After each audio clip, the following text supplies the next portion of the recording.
What's going on, everybody? What's going on, family? It is Sunday, 11:30 a.m. East Coast time. It's time for the Fighters Share Report. And I am here to report on the fighters. And I hope that I do you proud and I give you the information that you seek. And I also give you something else to brighten your day. That would mean that I'm doing my job today. So, without further ado, we're going to get the show on the road, and we'll be right back. It can stay in the 30s. I'm good with it. 20s, 30s, I'm good with it. When you got that natural insulation, bro, it's cool. I get it. Real men come from the north. So we can deal with Oh, there we go. Okay, there we go. That sums it all up. Let's we can deal with the cold.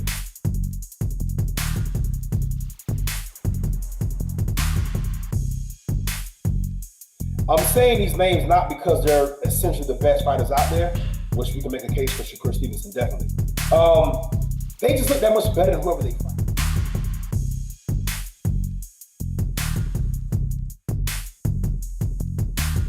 I think he might want to keep this thing on the feet and stay any way possible. Stay away from that guillotine choke.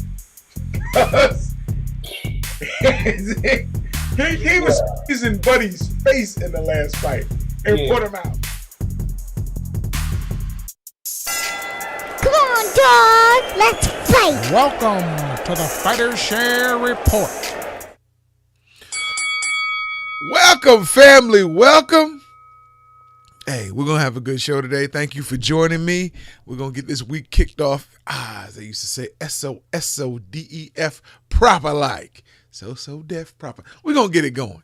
All right, so, UFC 262 is in the books. It was a great card last night. I'm not going to say great. It was a good card last night. Let's go through the recap of the main card. We have Edson Barboza. Edson Barboza has been around a long time in the UFC. He is one of the OGs. But look good. He actually ended up beating Shane Burgos by TKO. 116 of the third round. It was a good fight. Could have gone either way, but Edson just pulled out that little something and was able to finish him. And it was a good fight. I saw that. I was happy I saw that. Then we had the one women's fight that was on the main card. Caitlin Chikagian versus Vivian Arroyo. Caitlin ended up winning that one. It was unanimous decision. That one I had a little bit of issue with. They gave it to Caitlin 29-28 by two judges and one judge 30-27. Honestly, I think Caitlin won the last round, and it might have been a 10-8 round. At most, she should have gotten a draw. Vivi, I really thought you won the fight. It was just you stopped punching as much. Caitlin was wearing you out punching, and the refs, they had to give it to her that way. She clearly won the third round. The second round, it wasn't clear. I mean, I think Vivi really got that one because she took her down and she was able to do things with her on the mat. But to leave it to the judges, and that's what happens. It shocked me. Rogerio Bontorin versus Matt Schnell. This was a unanimous decision. Good fight. 30-27 by two judges, 29-28 by one. Nobody really argued that one. Now we get into the co-main and the main. Benil Dariush. He wore Tony Ferguson out. He wore Tony Ferguson out. Unanimous decision, 30-27 by all three judges. Yes, and, Tony Ferguson could just put up with so much pain. That's why he made it. Because when he put him in that heel hook, when Dariush caught him in that heel hook, and you saw him twice writhe in pain, but then come out of it, you're like, wait a minute. He tore something in his knee. He had to, but he just fights through it. But look, Dariush got the win. Dariush should be considered for a title shot. I mean, he dismantled Ferguson. But that's a heavy division, man. And speaking of that division, in the finals, Charles Oliveira defeated Michael Chandler. Shocked everybody but Charles Oliveira. And he got him by knockout. TKO second round, 19 seconds into the second round. And here's the thing. Michael Chandler had him on the ropes, and we thought it was going to be a knockout at the end of the first round. But Oliveira was able to regain and pull guard and survive those punches. The ref didn't stop it. But then in the second round, Oliveira just caught him, and then he didn't let up once he caught him. It was a good fight. I thought Chandler was going to win the title. I think it's a good thing Oliveira did win. I know Chandler will have to fight his way back up and get another shot. He's 35 right now. Oliveira's 31. So that said, it's not going to be an easy road back for him, but he's going to get paid handsomely every fight. We had some boxing. And we had some good boxing. Let's go back to the 14th. We were talking about that fight with Heather Hardy and Jessica Camara from Tennessee. Look, Jessica Camara won. She was the busier fighter. She kept her hands up. I don't know what was going through Heather Hardy's mind other than Jessica's jab. We're fans of Heather Hardy, but we call it like we see it. And Jessica won that fight. She outpunched Heather, which was odd because Heather usually gets between 75 and 100 punch output around. Nowhere close in this fight. Mind you, Heather moved up a weight class, but it didn't look like she got hurt. She cuts easy and her face got bruised a little, but it was the output. It was the work. It was the accuracy. Jessica did much better work on, going to the body. Her punches were much more efficient. She looked like she was landing a lot more if you were just looking at it. Heather landed a good number of punches, but it was her hands down. It was the fact that she was able to dodge some and slip some of the punches, but enough got through that even the ones that didn't look like they did, and if you're a judge sitting there, you got to call it that way. It was a poor fight plan for Heather. And you see what happened. Brandon Figueroa beat Luis Neri. And that's going to shock a lot of people in the sport. That's going to shock a lot of people in the sport. That Neri was defeated. It's crazy, but it happens. It happens, and you look at it and you're like, how did that happen? Well, things do go wrong sometimes. In the 7th round, Figueroa landed a big shot to the body that set Neri down for the count. I mean, by most accounts, Neri won the first, second round, and the 5th round. So it was tied at that point. But a body shot can take it all out of you. And that's what seems to have happened. So Neri goes back to the drawing board. Figueroa goes forward. It happens in that sport. That should be the any given Sunday quote. We had another fight on the 50 on Saturday. Joshua Buatsi beat Daniel Blunda Dos Santos. We didn't cover that one ahead of time. I just noticed it came across my blotter. So, look, I really want to go back to that the Heat Hardy fight versus Jessica Camara. I think Heather's 39. Women are fighting a lot longer now than men. One, because they're not getting paid what they should. And two, you don't have as many power punchers in the women's. If you have them, don't get me wrong, you have them, but you don't run into as many power punches as you may run into in the men's division. Now, when you do, look out. But that's what I'm attributing the like Melissa St. Ville, Heather Hardy, Miss Raquel Miller. When you running Naomi Bosque, when you're running into these women who are older and they're still fighting, and they're fighting not just competitively, they're winning. And you're like, wow, they're either able to avoid as many power punchers, or they're just not seeing as many power punchers as they would in the men's divisions.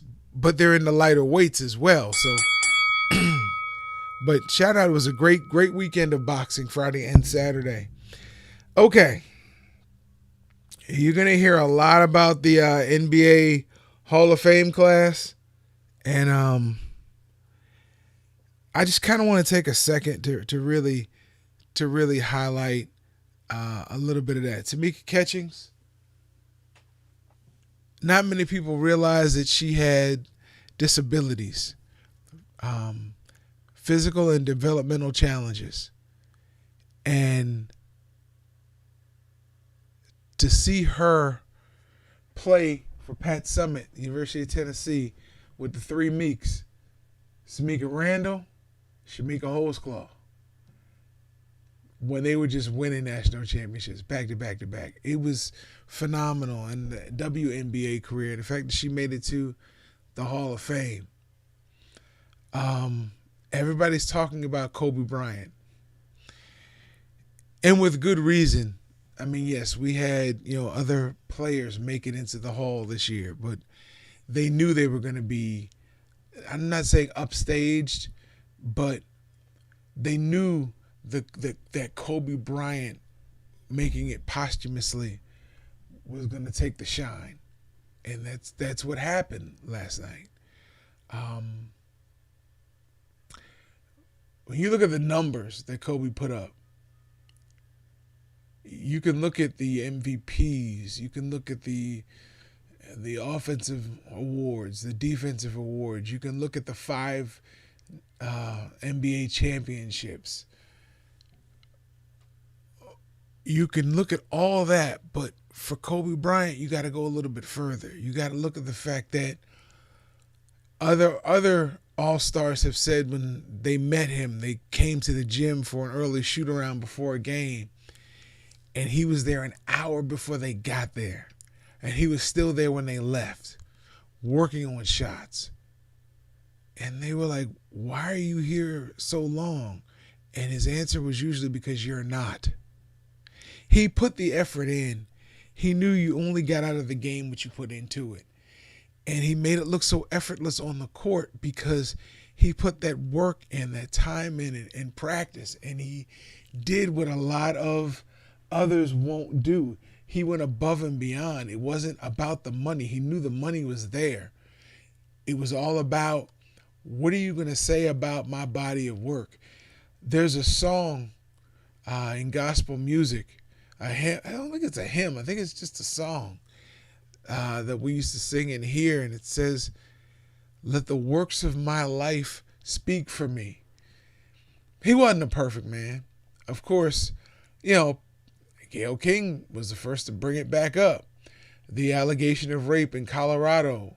And when his wife, I think she was his fiance then, Vanessa nearly left him because of the infidelity. But he was able to right the wrong, and she forgave him.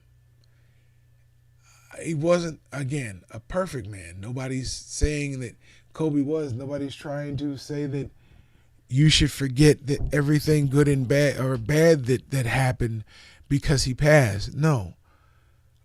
But what he did for women's basketball, I'm talking about at the high school, the AAU level, the collegiate level, the WNBA level, the attention that he brought to that because he believed that they should receive the same accolades as the men.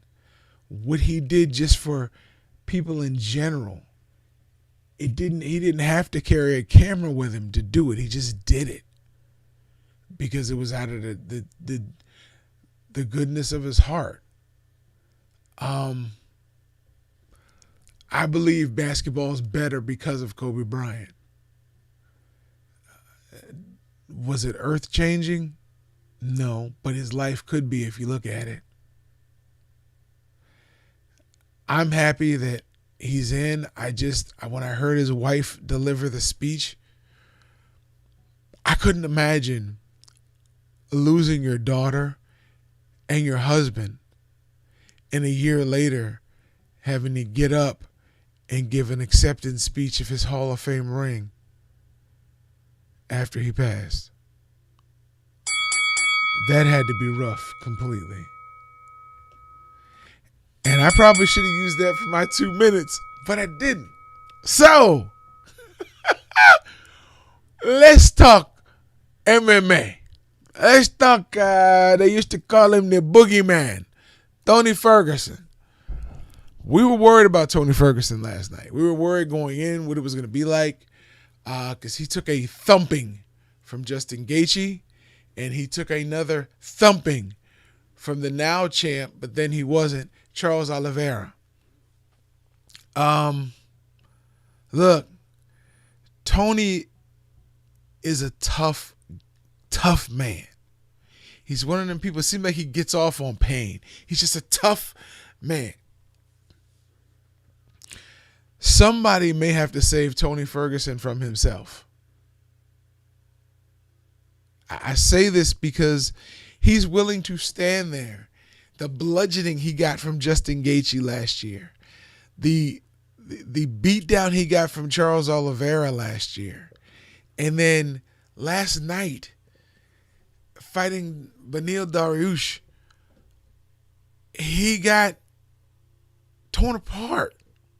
It wasn't as bad, but the fact that he wasn't able to react, he didn't really have any offense going. It's one of those things that I'm looking at the fight, and my partner was looking at it with me, the red belly, and he was like, dude, how you feel about this? And I'm like, man, it's just, I don't know what to say. It's like you're watching somebody being beaten out of their prime. And I think that's what we saw with him and Gaethje. And the announcers talked about he got away with so many things that were unorthodox in his career. Now he doesn't have a foundation. I don't know if that's it, but I do believe we might have to save him from himself. All right. I appreciate y'all joining me today. I really do. I pray it was a good show for you. And you got some information that you didn't have coming in. We got a good week of shows lined up. If you get a chance, go back and watch the Rob Little interview. It's on our YouTube channel. And it'll most likely be on our Instagram TV page. I will definitely announce when that hits. But it was a good interview. It taught a lot about sports and what sports does and things that feed into sports. It's a good interview. We appreciate him for coming on. As you can see, my partner's not here today. He should be back tomorrow. But I appreciate you. I want you to know 100% for you to take the time out of your day, family or not, for you to take the time out of your day to watch this show on a Sunday, and the ones that watch Monday through Thursday at 11, it's greatly appreciated, because I know we all have other things to do, but to make this a priority, and you don't have to, for people who just love to do it, much love to you. Appreciate all that you do. Shout out to the best mom in the world. I know a lot of people say that about their own, but I believe it in my heart, and I can see it in my life about my mom and my dad, my wife, and my daughter.